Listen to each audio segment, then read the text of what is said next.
تعليق غير متوقع بالمرة وتصريح خطير من سيد عبد الحفيظ حول إعلان عودته مرة أخرى للنادي الأهلي لمنصب مدير الكرة. ورأي مارسيل كولر يا أنا يا سيد عبد الحفيظ في النادي الأهلي. تعالوا نعرف الحقيقة والتفاصيل بالظبط بعد الأزمات الكبيرة اللي بيمر بيها النادي الأهلي في الفترة الأخيرة. في البداية ما ننساش نعطر فمنا بذكر الله والصلاة والسلام على سيدنا محمد.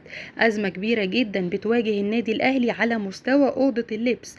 ما بقاش في حد فاهم حاجة، مين اللي بيتحكم يا جماعة؟ سامي قمصان ولا مارسيل كولر ولا مين بالظبط؟ يا ترى فعلا الموضوع محتاج سيد عبد الحفيظ يجي مرة تانية ويظبط الدنيا ويظبط اللعيبة اللي بقت طول النهار في ايفنتات وافتتاحات ومفيش أي أهمية للكرة في النادي الأهلي؟ هل في حد بيتحكم من بره النادي الأهلي على مجريات وعلى التشكيل في المباريات؟ في ايه يا جماعة؟ تعالوا نشوف. النادي الاهلي يا ترى تحول لعزبة زي عزبة مرتضى منصور في الزمالك قبل كده ولا ايه؟ الاهلي عنده مشاكل كتيرة. المشاكل ديت ظهرت مع اول خسارة كبيرة وهي خسارة السوبر الافريقي في نهائي يعتبر اعادة لنهائي القرن. الاهلي دخل يناقش ودخل يعرف ايه سبب الخسارة. احنا متأهلين لكل البطولات، واخدين حاجات كتير وتأهلنا للانتركونتيننتال بطل البطولات المحلية. طيب في ايه يا جماعة؟ محدش بقى فاهم للأسف المشاكل اللي بانت مرة واحدة وظهرت لأن الانتصارات كانت مخلية في حاجات كتيرة مدفونة. خسارة السوبر ما كانتش لا على البال ولا على الخاطر، واتضح بقى ان في لعيبة بقت بتسهر ولعيبة مش فارق معاها معسكر النادي لأنهم كانوا سهرانين في حفلات خاصة.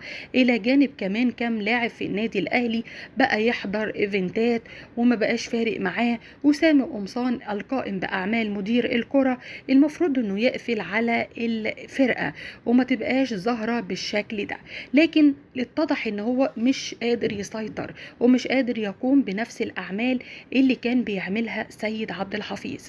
عشان كده النادي الأهلي خد قرارات كتيرة، أولها منع اللعيبة من السوشيال ميديا ومعاقبة كل واحد في الفريق كان سبب في خسارة السوبر، وقرار بمناقشة جادة جدا بعودة سيد عبد الحفيظ عشان النظام يعود مرة أخرى لغرفة خلع الملابس. عودة قلب الأسد مهمة جديدة النادي الأهلي بيحاول يعملها إنه يرجعه مرة تانية، لكن مارسيل كولر معترض على كده تماما.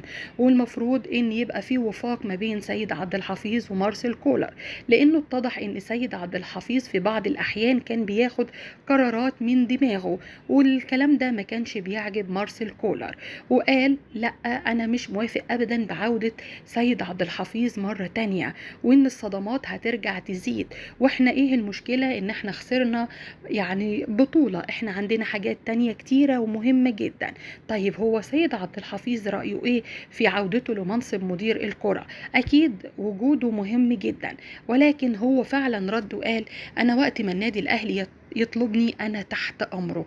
ولكن المشاكل اللي موجودة في النادي الأهلي من ناحية مارسيل كولر هتخلي إتمام رجوع سيد عبد الحفيظ شيء مستحيل. قولوا لنا رأيكم، يا ترى عودة سيد عبد الحفيظ مهمة ولا مارسيل كولر وجوده أهم مع النادي الأهلي؟ وليه الاتنين مش قادرين يتفقوا مع بعض في من أجل يعني إن النادي الأهلي يكون في مكانة وصورة أحسن؟ تعليق